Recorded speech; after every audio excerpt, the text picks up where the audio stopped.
Long मार्च होगा। तो मैंने यही इस महीने में अनाउंसमेंट होगा, कहीं लॉन्ग मार्च हो जाएगा इस महीने में। नहीं, अब वो सितंबर में अनाउंसमेंट होगा, मैं ऐलान करूँगा, वो ऐलान नहीं किया, लेकिन वो कह रही इस महीने में लॉन्ग मार्च होगा। बहरहाल मुझे people are begging for long march.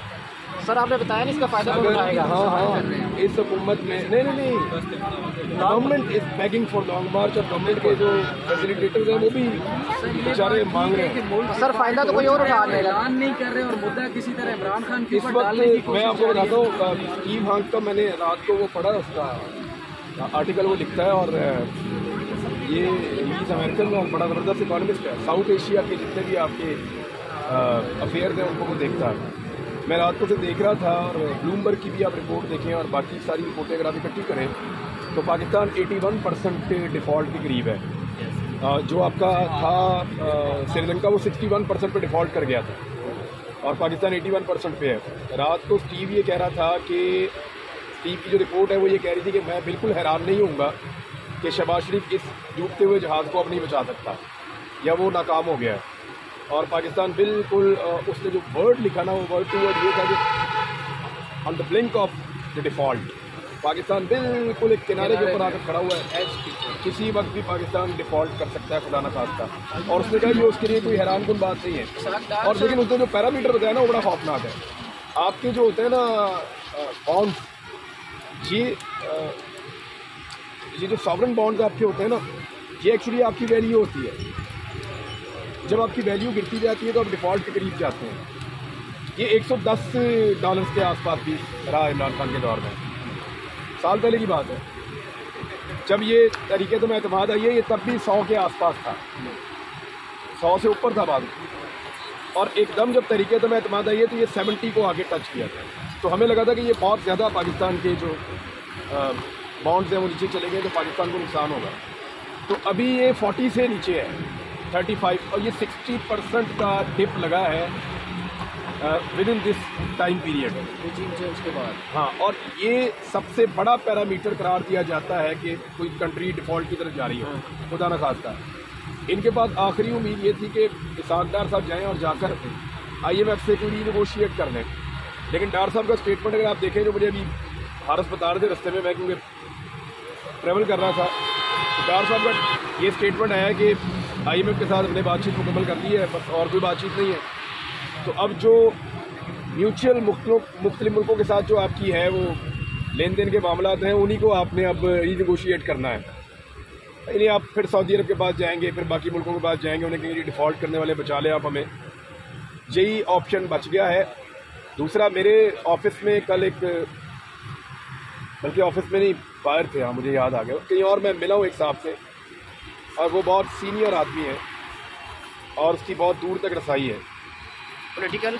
और नहीं, वो पॉलिटिकल आदमी नहीं, टेक्निकल आदमी। उसने मुझे बताया कि 1,87,000 LCs पेंडिंग है। एग्जैक्टली, कराची में पेंडिंग है, और ये पेमेंट भाई साहब बैठे हुए हैं, इनको पूछो इससे क्या होता है। 1,87,000 आपकी LCs पेंडिंग है। आप सिर्फ पाकिस्तान के अंदर डॉलर को दबा के रखना चाहते हैं ताकि डॉलर की आप प्राइस को नीचे ले आएँ। इससे जब कंटेनर्स की लाइनें लग गई हैं ना पीछे, होता क्या है कि आपकी जॉब्स ख़त्म होना शुरू हो जाती है। आपकी 40% इस मरतबा कपास कम पैदा हुई है, वो आपने बाहर से लेके अपने ऑर्डर पूरे करने हैं ना। आपकी इंडस्ट्री का पट्टा बैठ जाएगा, अदरवाइज़ आपको ये खोलनी पड़ेगी LC। जैसे ही आप ढीला छोड़ेंगे कि ये बहुत लंबा प्रेशर पीछे से चल रहा है, तो ये एकदम आपके डॉलर के ऊपर इसका इम्पैक्ट आएगा। और मुझे जो कल साहब मिले हैं, अल्लाह ना करे, लेकिन जो उन्होंने बात की, उन्होंने कहा कि ये 300 रुपये तक डॉलर शूट कर सकता है, 1 गो में इतनी स्पीड में जाएगा ये कि आपको समझ नहीं आएगी। क्योंकि जब आप कॉस्मेटिक तरीके से चीज़ों को कंट्रोल करते हैं, जैसे डार साहब ने पिछली मरतबा किया था, तो जब आप ढीला छोड़ते हैं तो वो एकदम 25-30 रुपये की जंप मारता है। तो इस मरतबा जो ग्रिप किया हुआ है वो ज़्यादा बड़ी मुसीबत को ग्रिप किया हुआ है। तो जितना जैसे उसको छोड़ेंगे वो एकदम लास्टिक की तरह जो है वो रिएक्ट करेगा। वो सूरत ज़्यादा खतरनाक है। भाई, ये जो डॉलर बहुत ऊपर चला जाएगा। ये जो खान साहब लॉन्ग मार्च करेंगे, इसका फ़ायदा किसको होगा? आप तो ट्वीट्स करते हैं कि इसका फ़ायदा कोई और उठाएगा, तो खान साहब फिर क्यों लॉन्ग मार्च कर रहे हैं? उस्मान, बात ये है, आपको आसान मिसाल में बताता हूँ, बिल्कुल आसान। मुझे आपसे काम है और आपको मेरे से कोई काम नहीं है, तो अब आप मेरा काम अपनी मर्जी से ही करेंगे ना। बिल्कुल। लेकिन अगर आपको भी मुसीबत पड़ गई और मेरे से काम पड़ गया तो फिर आप मेरा काम कर देंगे। वही इतनी सी बात है। सर इसको चाइना रेस्क्यू करेगा, मुझे कोई हल निकलेगा? नहीं, क्यों चाइना क्यों करेगा रेस्क्यू? चाइना को आपने ऑलमोस्ट धोखा दिया हुआ है। उनके तजज़ियाकार इसके ऊपर बात करते रहे हैं। वो ये कहते हैं कि जब हमें पाकिस्तान के ऊपर, पाकिस्तान की खारजा पॉलिसी पे जब हमें भरोसा होने ही लगता है, उसी वक्त जो है वो हमें कोई ना कोई टीका लगा देते हैं। और वो पाकिस्तान को बराह रास्त तो नहीं कहते, लेकिन इशारे करारों में वो बताते हैं और हमें पता है उनके हमसे शिकवे के हैं भाई हैं वो। आज आपकी जो मुलाकात हुई है उसमें ये जो खान साहब का आज भी बयान आया बाइडन के हवाले से, उन्होंने डिस्कस नहीं किया कि जो इम्पोर्टेड हुकूमत है वो नहीं, ये बड़ा डिटेल में डिस्कस हुआ है। इसको जरा जोड़ के देखें। पाकिस्तान का जो एटॉमिक बम है इसको इस्लामी बम कहते थे सारे। हमने तो कभी नहीं कहा पाकिस्तान का एटम बम है, लेकिन दुनिया कहती थी इस्लामिक बम, इसको बदनाम करते थे। कभी आपने हिंदू बम सुना? क्या उसके खतरे नहीं होते हिंदू बम के? यानी कोई ऐसी बात नहीं है। मैं मजाक कर रहा हूँ। बम ही होता है, चाहे इंडिया के पास हो, चाहे इसराइल के पास हो, चाहे वो किसी और के पास हो, सारे बम ही होते हैं। तो इसको इस्लामिक बम का नाम क्यों दिया? ये कोई बम कोई अलग कोई कार्रवाई डालता है? इस्लामिक बम तो नहीं है ना, बम है भी, एटम बम है।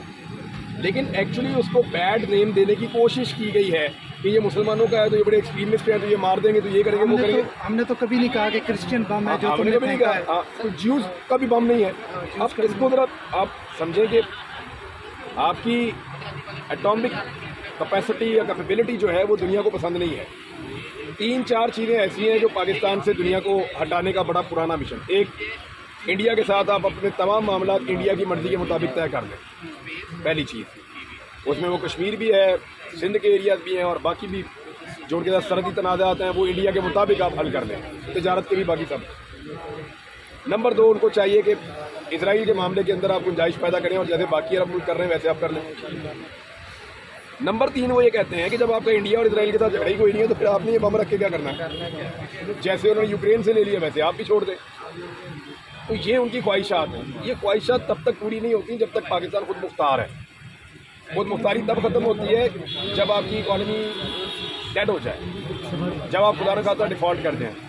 पाकिस्तान बिल्कुल एक आखिरी किनारे पर खड़ा है। उस मौके पर जब पूरी दुनिया ये एनालिसिस कर रही है, अमरीकी सदर का अचानक आना और आकर पाकिस्तान के बारे में ये बयान देना, ये मानी खेत है, ये मजाक नहीं है। सर मेरा बयान क्यों दिया? सर मुझे एक सवाल का मौका। वो कह रहे हैं कि बिलावल ने कहा कि व्हाइट हाउस में वो नेट प्राइस है ना आजकल, वहाँ पे नेट प्राइस ही है। नेट प्राइस से अच्छा बिलावल उनको डिफेंड कर सकते हैं। ठीक है सर, जब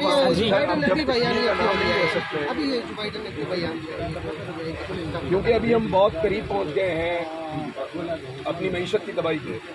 देखें, अमेरिकन में ना बाद वक़्त आप पे जब भी कोई चीज़ उन्होंने आपसे बनवानी होती है ना, तो वो आपको वो मैक्सिमम पोजीशन के ऊपर जाते हैं। वो कभी भी आपसे अगर उनको अगर आपसे 2 चीज़ें बनवानी है तो वो 10 की डिमांड डालेंगे। और आपको याद है एक किताब लिखी थी अमेरिकन ने, जिसमें परवेज़ मुशर्रफ के बारे में उन्होंने कहा था कि हम ये सोच रहे थे कि अगर मुशर्रफ इसमें से इतनी बातें भी मान ले तो बहुत बड़ी बात है, तो मुशर्रफ साहब ने सारी मान ली। सर जब उसामा बिन लादेन का अटैक हुआ उसमें भी वो कह रहे थे हम कॉल करेंगे, जरदारी रिएक्शन देगा, लेकिन वो नहीं दिया। हमने हमेशा उनको हैरान ही किया है। तो फ्लेक्सिबिलिटी इतनी है पाकिस्तान की। तो ये उन्होंने एक पोजीशन रखी है पाकिस्तान के सामने, एक पोजीशन उन्होंने रखी है पाकिस्तान के सामने। सर जी पीटीआई की हमारी उससे वो कुछ गेन करने की जो इतनी वर्स्ट कंडीशन है इकोनॉमी की, उसी जगह ट्रिब्यून पर एक स्टोरी शाये हुआ है जिसमें बताया गया कि 41 करोड़ रुपए जो है वो इमरान खान के लॉन्ग मार्च को यानी कि उसको कवर करने के लिए मुख्तस किए गए 41 करोड़ रुपए। और सिचुएशन इस्लामाबाद पुलिस को सिचुएशन ये है कि उधर आप डिफॉल्ट करने वाले हैं, हुकूमत ये काम कर रही है, 41 करोड़ रुपए। इसमें कितने घर बन जाएंगे? 40 करोड़ में हम वहाँ पे कोई 500-600 घर तो बना लेंगे। ज़्यादा बना लेंगे, 500-600 तक 4-5 घर बना लेंगे।